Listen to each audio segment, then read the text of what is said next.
for today, we are early in John's Gospel, where Jesus has made a notable entrance into ministry. He's performed that first miracle at the wedding of Cana, and he's driven the money changers out of the temple. He visited the Samaritan woman where he talked to her at the well, and then he returned to Galilee, and he has just healed 2 people.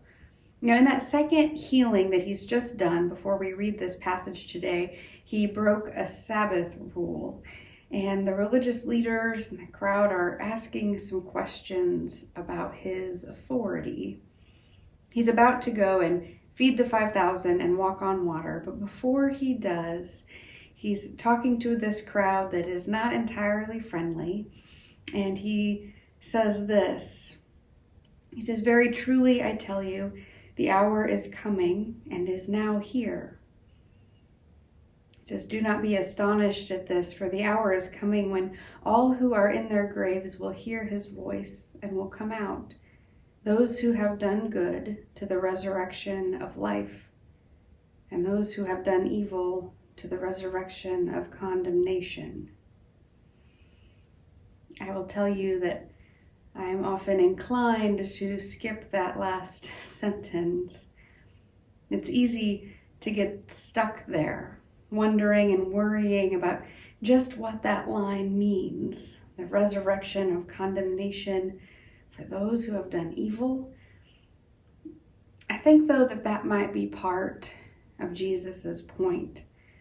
He's talking to this crowd that is mad that he has just healed on the Sabbath, more concerned about the Sabbath rules than the healing, more concerned about condemnation and who should be condemned. You and I know that much of the history of our faith and too much of the rhetoric we hear associated with Christians today is about getting the rules, the doctrine, the beliefs right. It's about avoiding condemnation, often quick to name evil in others.